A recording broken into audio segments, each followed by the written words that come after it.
오늘은 찬양이 아주 옛날 몇십 년 된 찬양들을 부릅니다. 첫 곡은 근래 한 몇 년 됐는데 나머지 곡들은 2년이 넘어가는 곡들입니다.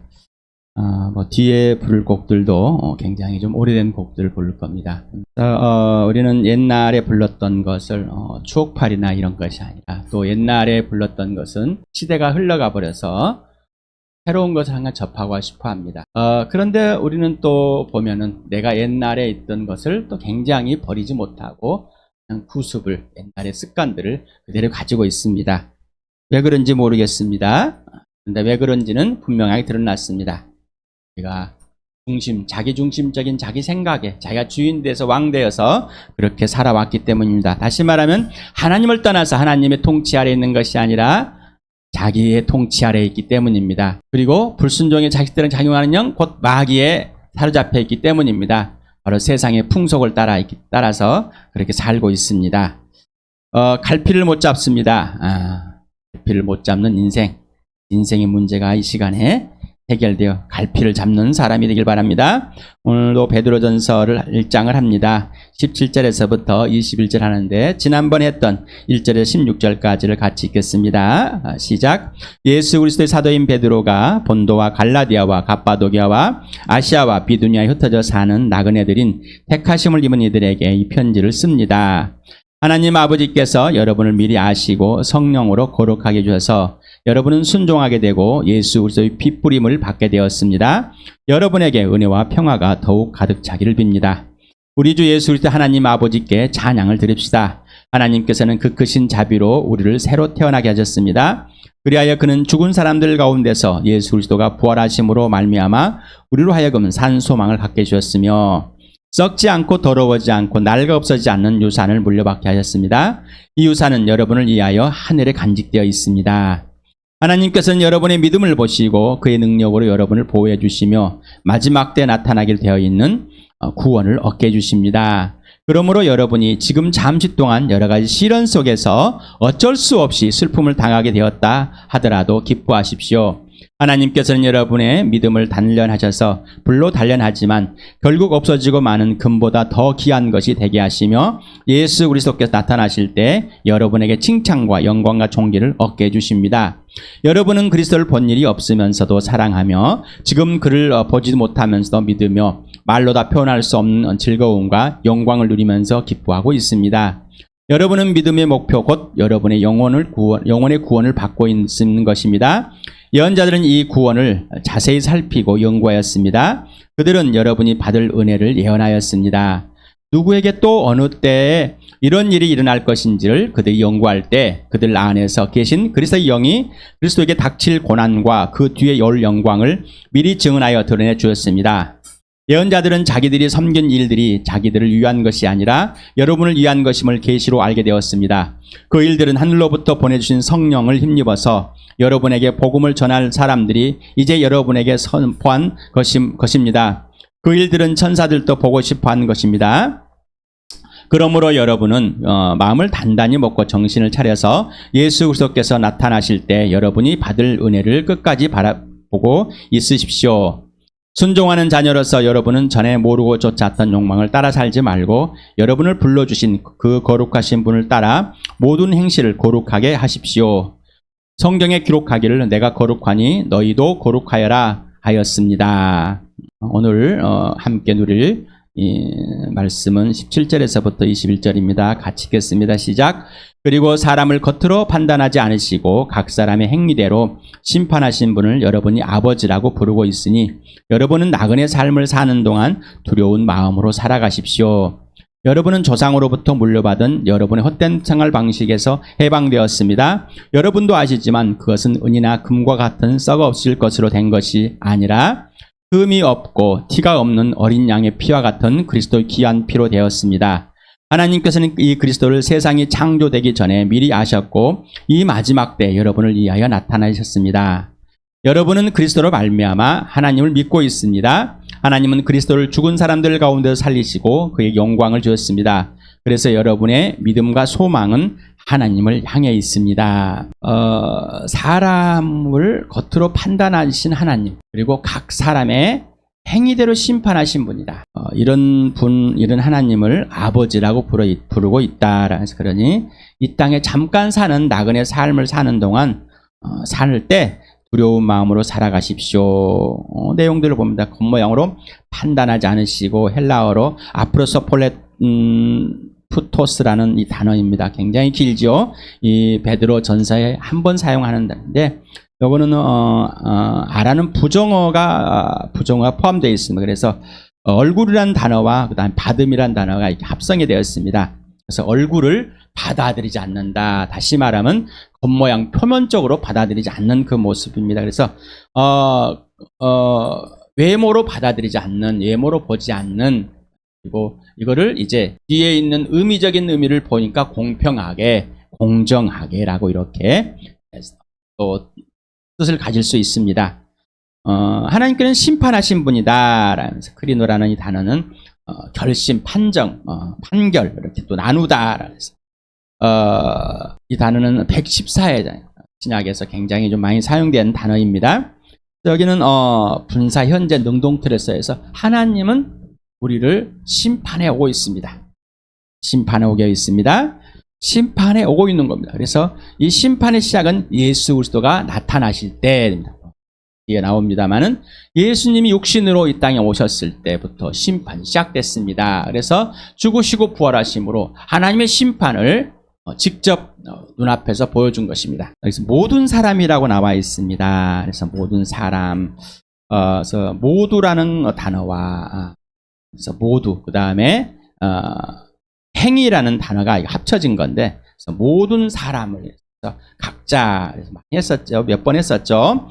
헤카스토스라는 이 단어는 에브리원, 각 사람, 한 사람 한 사람은 모두라는 것이죠. 그래서 단수로 쓰여 있습니다. 행위도 단수로 쓰여 있습니다. 그래서 각 사람마다 전체 공동체인데, 전체적 하나인데 한 사람 한 사람 객체를 말합니다. 그래서 각 사람으로, 집단으로 온 것이 아니라 한 사람 한 사람마다 하나님께서 행위대로 심판하신다라는 것입니다. 그래서 오직 하나님만 공정과 공평과 공의와 정의이십니다. 하나님만 옳으십니다. 그래서 세상에는 공의와 정의가 없다고 그랬습니다. 아무리 찾아보려고 해도 어떤 정치인도 어떤 위인도 공의와 정의가 아닙니다. 그래서 하나님은 공의와 정의 자체이시다라고 말씀을 드렸습니다. 그 바로 예수 그리스도의 죽으심과 부활로 하나님만이 옳으시다는 것. 그래서 예수님도 공의와 정의 그리고 사랑 자체이시다라고 여러분에게 말씀을 드렸습니다.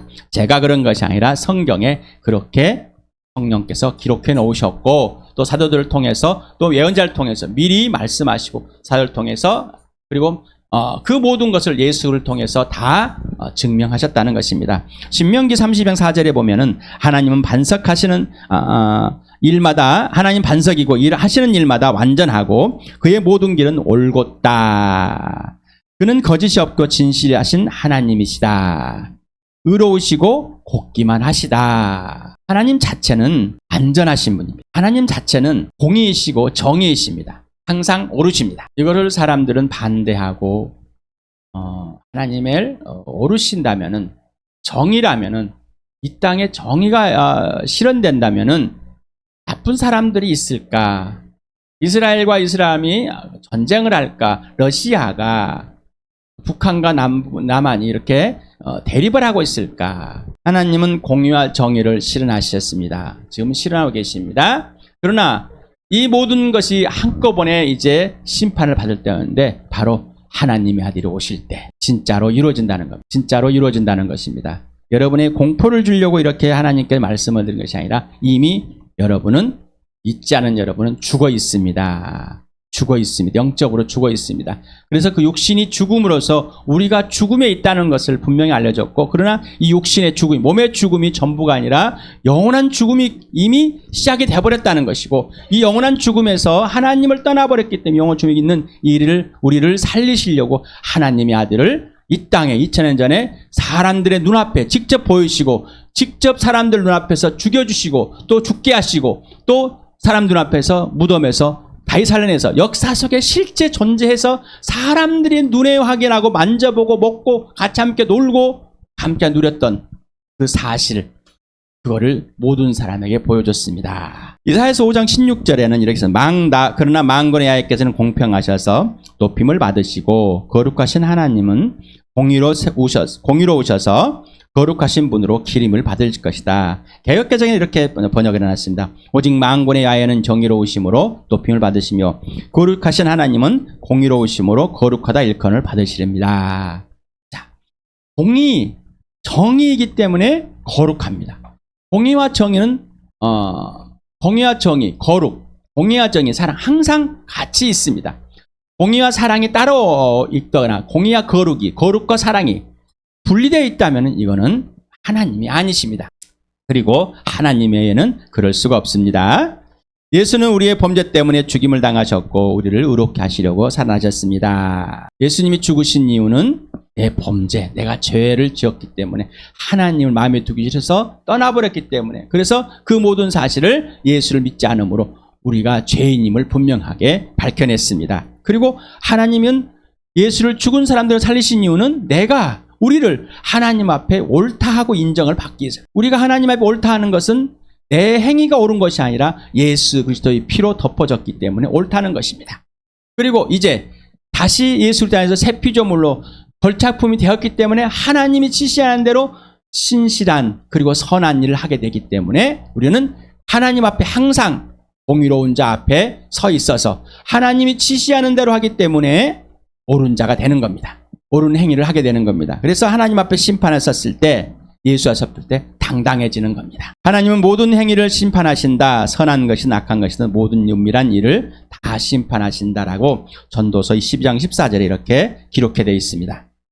고린도서 5장 10절에 보면은 우리는 모두 그리스도 심판대 앞에 나타나야 합니다. 그리하여 각 사람은 선한 일이든지 악한 일이든지 몸으로 행한 모든 일에 따라 마땅한 보응을 받아야 됩니다. 예수를 믿든 안 믿든 이미 믿지 않는 사람이 이미 죽었습니다. 자, 믿는 사람이 말합니다. 믿는 사람은 우리는 모두 그리스도의 심판대 앞에 나타나야 되는데 매일 매 순간마다 예수 심판 앞에 서길 바랍니다. 이 말은 예수님과 직접적인 관계 질서가 있고 예수님과 사귐이 있고 예수님께 순종하는 자, 예수님이 지시한 대로 예수님을 사랑함으로 신뢰함으로 이해하는 자가 되는 겁니다. 이 사람은 항상 예수님이 심판 때문에 서 있는 겁니다. 그러니 마지막 때 예수 앞에 심판에 서는 것은 당연한 것이죠. 또한 불신자도 모두가 심판에 예수 앞에 서 있게 됩니다. 그래서 죽은 자는 죽은 자로서, 산 자는 산 자로 사는 겁니다. 우리는 스스로 어떤 일들을 자기가 해놓고 자기가 잘했다고 착각합니다. 어떤 것은 스스로 해놓고 못했다고 착각합니다. 이건 내가 주인인 겁니다. 세상이 주인인 거고 세상이 판단하는 겁니다. 아무리 자기 스스로 의로워도 하나님이 하라는 대로 하지 않는다면은 의롭지 않은 사람입니다. 옳지 않은 사람이라는 거예요. 이 사람은 뭐요? 행위대로 하나님 앞에 심판대를 받을 수밖에 없다는 것이죠.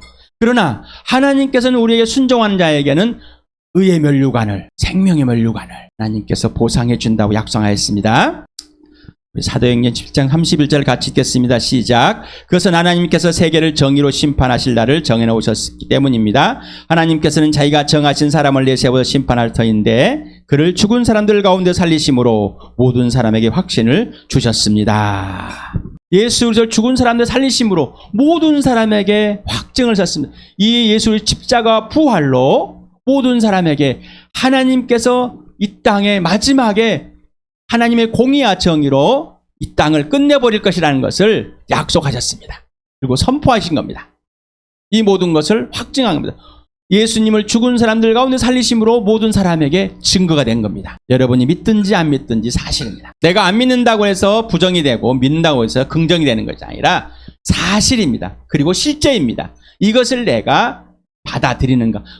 이 받아들이는 것은 정보를 그대로 받아들이는 것만 멈추는 것이 아니라 정보와 실제, 예수님이 죽으시고 부활하심이 실제가 될 때 이 사실이 실제가 돼. 이 말씀이 사실입니다. 왜? 지금 여기에서 성령께서 여러분에게 말씀하죠. 성경의 저자는 누구라고 그랬어요? 성령이라고. 성령이 직접 지금 여러분에게 말씀하고 계십니다. 2000년 전에 말씀하신 거예요. 지금도 동일한 말씀. 성령은 살아계시기 때문에, 영원하시기 때문이다. 그래서 2000년 전 창세전부인들이 말씀하신 것이 지금이나 예나 이후로도 변함이 없으십니다. 왜? 영원하시기 때문입니다. 영원하신 하나님이시기 때문입니다. 그래서 아버지라고 여러분은 부른다. 그래서 파테라, 그래서 에피칼레시 레이스데라는 칼레오라는 그다음에 파테르라는 아버지. 그래서 심판하신 하나님을 뭐라고 아버지라고 부른다고 처음 말씀을 드렸습니다. 그래서 아버지라고 부를 수 있는 이유는 무엇인가 여러분에게 수차례 말씀을 드렸습니다. 예수님의 아버지이기 때문에 내 아버지이고 예수님이 하나님이기 때문에 내 하나님이라고. 구약에서는 나의 아버지가 되고라고 말씀하셨는데 너희 하나님이 되고 말씀하셨는데 왜 예수님이 이 땅에 오셨다 가심으로 그분이 나타나면서 구체적으로 하나님이 누구신지를 분명하게 설명했어요. 분명하게 보여줬습니다. 분명하게 만지겠습니다. 그러니 예수 그리스도의 하나님이 예수 그리스도의 아버지가 구체적으로 나의 하나님, 나의 아버지가 되는 것입니다. 그런데 무조건 교회당에 오면 아버지 하나님이라 부르기 때문에 누군지도 모르고 부르는 겁니다. 누군지도 모르고. 하나님이라 부를 때 누군지도 모르고 부르는 겁니다. 그냥 슬퍼서 부르고 재밌어서 부르고 즐거워서 부를 뿐입니다. 그러나 죽으시고 부활하신 예수, 구체적으로 이 땅에 오셨다가 죽으시고 부활하신 유일무이하신 부활하신 예수님을 나의 하나님, 예수님이 나의 아버지라고 부른 그 특권을 나에게 주셨습니다. 왜? 예수님의 가족이기 때문입니다. 예수님의 동생들이기 때문입니다. 하나님의 자녀이기 때문입니다. 그러니 망령되이 부르지 말으라는 것, 함부로. 이 말은 두렵고 떨림으로 이스라엘 백성들처럼 야훼란 이름을 부르지 마, 아도나이라 불렀던 그런 잘못된 것이 아니라 구체적인 내 예수, 나의 예수의 하나님, 나의 예수의 아버지가 분명해야 된다는 것. 그러려면 나의 예수가 분명해야 되겠죠. 나의 예수가 분명하지 않은데 하나님이라 부른다는 종교적일 뿐입니다. 베드로전서 1장 3절에서 우리 주 예수 그리스도의 하나님 아버지께 찬양을 드립시다라고 우리 앞지금방도 좀 전에 읽었습니다. 처음에 할 때 주 우리 예수 그리스도의 아버지신 하나님이라고 순서대로 했다고 그랬죠. 이것을 우리 예수 그리스도의 아버지이신 하나님. 그래서 구체적으로 아버지고 하나님이 되심을, 하나님의 아들로서 아버지임을, 그리고 그 아버지가 하나님 아들의 하나님이심을 분명하고 구체적으로 설명을 했습니다. 에베소 1장 17절에서는 주 우리 예수 그리스도의 하나님이신 영광의 아버지라고 우리 에베소를 할 때 했습니다. 그리고 베드로전서 할 때도 또 다시 한번 설명을 드렸습니다. 왜 바울이나 베드로나 이렇게 구체적으로 우리 주 예수 그리스도의 하나님 아버지라고, 우리 주 예수 그리스도의 아버지에 되시는 하나님이라고 왜 이렇게 구체적으로 표현했을까라는 거죠. 바로 바울과 베드로의 예수, 바울과 베드로의 하나님, 구체적이기 때문입니다. 단순히 편지 속에 있는 문어체적인 것이 아니라 구체적인 것입니다. 인격적이라는 것입니다. 공의와 정의, 사랑, 거룩 항상 같이 있다고 그랬죠. 공의와 정의 자체이신 하나님은 심판의 주인이시다. 바로 예수 그리스도라고 그랬습니다. 사도행 10장 42절에 이 예수께서 우리에게 명하시기를 하나님께 자기를 살아있는 사람들과 죽은 사람들의 심판의 주로 정하신 것을 사람들에게 선포하라고 증언하셨습니다라고 베드로는 고넬료와 고넬료 집안 사람들을 설교하면서 복음을 전하면서 예수님이 이렇게 당신을 소개했습니다라고 이렇게 소개하고 있습니다. 하나님께서 예수님에게 심판의 주로 세우셨고 우리는 그 예수를 심판을 받아들였고 심판의 주로 소개하고 있다는 것입니다. 그래서 나그네로 있을 때, 나그네 삶으로 있을 때라는 것입니다. 두려움으로 살아가십시오라고 하는 나그네로 나그네로 거주하다. 파로이카네, 나그네란 우리 1장 2절에서 배웠죠. 파로이코스라는 있어 나그네. 근데 여기는 나그네로의 삶을 말하고 있습니다. 그래서 여기는 때가 있는데 크로노스는데 여기서는 하는 동안이라고 이렇게 했는데 때입니다. 때. 그래서 여기서는 흐르는 시간보다는 그 시간 속에 담겨진 의미를 강조하겠다고 이렇게 주석서에 이렇게 지속하는 분들이 써놓은 것을 발췌해놨습니다. 그래서 흐르는 시간보다는 뭐요? 그 시간 속에 의미 있는 담겨. 그래서 어떤 때 일시적인 그 시간보다는 그렇게 사는 의미, 왜 나그네로 살아야 되는 것인지를 설명하고 있다는 것이죠. 살아가다 몇 번 본 단어입니다. 이렇게 뒤집어 엎다, 머물다, 땅에서 잠시 사는, 텐트를 치고 여행을 떠날 때 사는 그런 삶을 두려움이라는 단어도 수없이 설명을 해드렸습니다. 또 모임 장소에서 공간에서도 계속해서 설명을 해드렸습니다. 두려움 포보스라는 경외와 또 공포, 두 가지 양면을 갖고 있다고 그랬습니다. 하나는 경외라는 단어는 두려우면 하나님을 경외해서 두려워했다는 단어고, 또 자기 중심적으로 하나님을 떠나서 공포 속에 있다는 겁니다. 그래서 이 경외라는 이 우리나라의 사전에 보니까 존경하면서 두려워하다라고 써 있습니다. 공경하는데 너무 존경해서 그분을 앞에서 두려워 떨 수 있는 자, 다시 말하면 심판의 대상이 아니라 너무나 높기 때문에, 그래서 하나님을 높게 생각해야 되는데 하나님을 두려워하지 않기 때문에요, 내 자신이 두려운 거예요. 내가 어떻게 될까봐. 이게 바로 포비아입니다. 그래서 에베소 5장 21절을 통해서 여러분의 말씀을 들었고, 또 요한 1서를 할 때도 여러분의 말씀을 드렸고, 오늘도 한번 말씀을 드립니다. 여러분은 그리스도를 두려워하는 마음으로 포보스, 자, 서로 순종. 예수님을 두려워하지 않는다면서 우리는 지체들끼리 순종하지 않는다는 거예요. 절대 그럴 수 없다는 것이죠. 다시 말하면 예수님을 두려워 예수님께 순종하지 않는 자는 교회 공동체의 지체들 간에, 또 부부 간에, 부모와 자녀 간에 절대 순종할 수 있는 존재들이 아니라는 거예요. 왜? 죄인이기 때문에. 자기가 주인이기 때문에. 마태복음 10장 28절에도 한번 말씀을 드렸습니다. 오늘도 다시 한번 끄집어내서 여러 말씀을 드립니다. 같이 읽어보세요. 시작. 그리고 몸은 죽일지라도 영혼은 죽이지 못하는 이들을 두려워하지 말고 영혼도 몸도 둘 다 지옥에 던져서 멸망시킬 수 있는 분을 두려워하여라. 내가 두려움의 대상, 경외의 대상 누구라고요? 하나님 아버지. 그런데 사람은 뭐예요? 공포의 대상인 거예요. 앞에 두려운 것과 뒤에 두려운 건 다른 거예요. 사람은 내 육신을 죽이기 또 죽이기 때문에 사람이 공포의 대상이 되는 겁니다. 공포의 대상과 경외의 대상은 다르다는 것이죠. 여러분은 조상으로부터 물려받은 여러분의 헛된 생활 방식에서 해방이 되었습니다. 여러분 아시면 그것은 은이나 금과 같은 썩어질 것으로 된 것이 아니다. 자, 예수 그리스도와 비교를 했죠. 금과 은. 우리 땅에서는 금과 은이 가장 귀하였습니다. 지금도 마찬가지로 금값이 정말 금값을 하고 있습니다. 자, 그런데 예수 그리스도와 또 이 구원, 나의 존재 가치가 회복된 이 사실을 금과 은과 비교해서, 금과 은은 뭐예요? 안 썩은 같지만 썩어 없어요. 다시 말하면 썩어 없어진다는 것은 이 세상에 오면 이 금과 은은 예수님 다시 오실 때 끝나버린, 다 타버린다는 것이, 없어질 거라는 것입니다. 그러나 우리는 금은 영원할 것 같습니다. 금을 아무리 놔둬도 사라지지 않는 것을 보았기 때문이죠. 색깔이 조금 변할 수는 있지만 진짜 순금은 거의 변하지 않는 걸 또 봅니다. 그래서 그런 표현으로는 여러분 조상으로부터 물려받은이라는 이 단어가 있습니다. 그래서 유전된, 그래서 헛된 것. 여러분 헛된 것이 무엇인 줄 아십니까? 헛된 게 뭘까요? 여러분은 헛된 걸 뭐가 헛되다고 생각해 보셨습니까?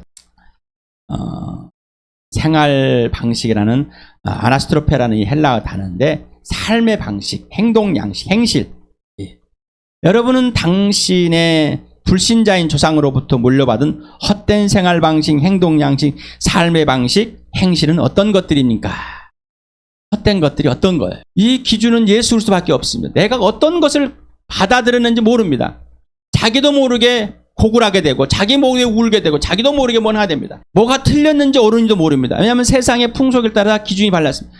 세상의 철학들은 계속 변합니다. 미의 기준도 변하고, 부의 기준도 변하고, 건강 기준도 변합니다. 지금은 웰빙 시대다, 건강 시대다. 전에는 뭐예요? 먹고 사는 시대다. 똑같이 먹고 사는데 얼마나 잘 먹고 얼마나 오래 사는가가 관심대입니다.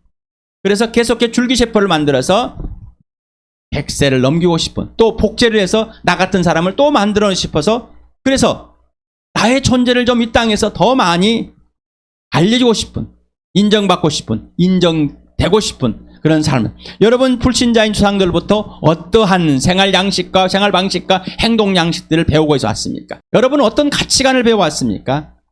그것이 가장 중요하다고 생각했습니까? 어떤 것들을, 다시 말하면 금이나 은, 돈, 명예, 이거를 배워왔습니까? 진짜입니까?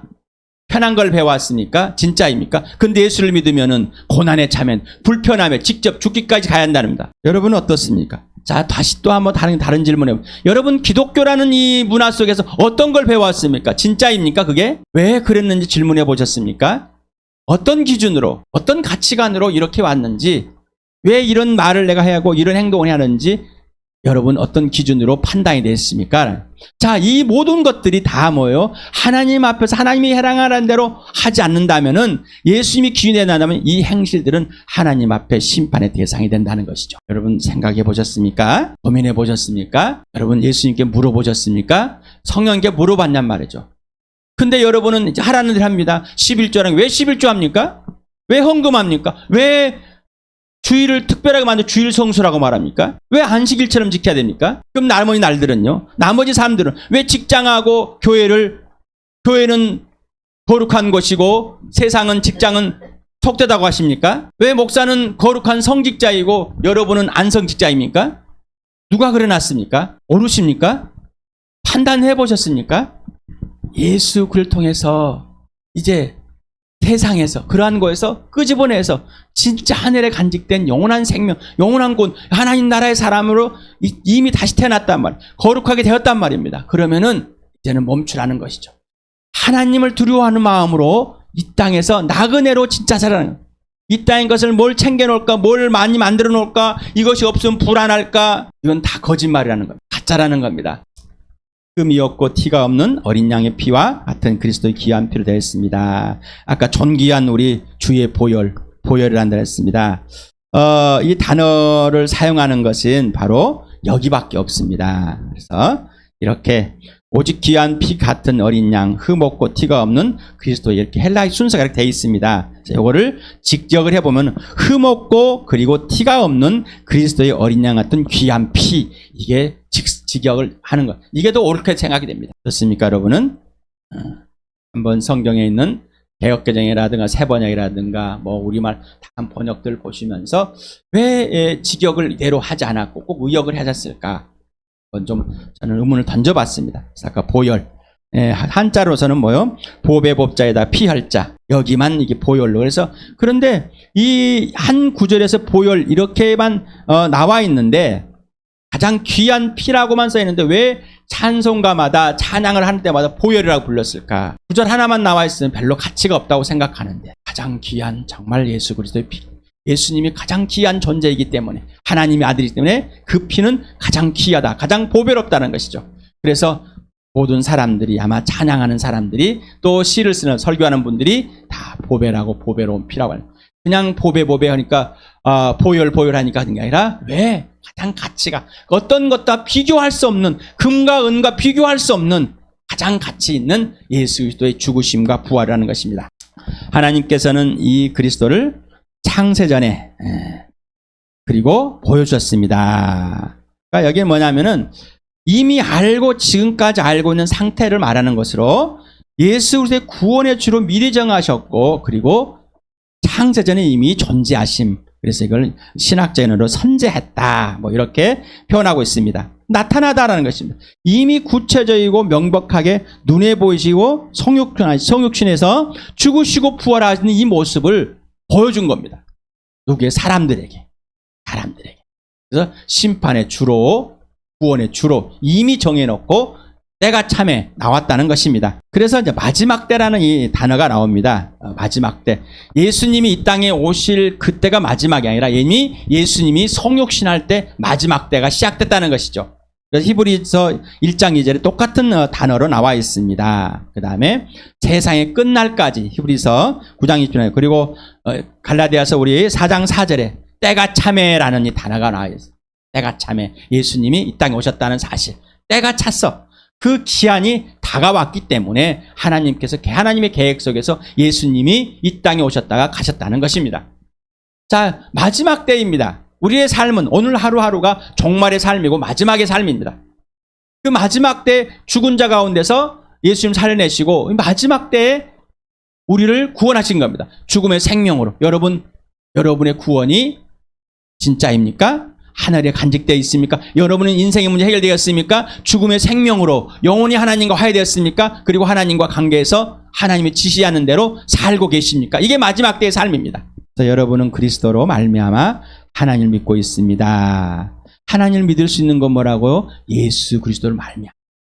예수님 때문에 하나님 믿을 수 있는 겁니다라는 거죠. 그런데 자꾸 우리는 교회에서 예수를 통해서만 하나님을 믿는 것이 아니라 자꾸 다른 것을 해가지고 하나님을 믿고 있다고 착하게 만들어버렸다는 거예요. 이게 잘못된 가치관, 잘못된 유산이라는 겁니다. 하나님은 예수를 죽은 사람 살리셨습니다. 그래서 뭐요? 모든 사람에게 주님이 되기 영광이 돼.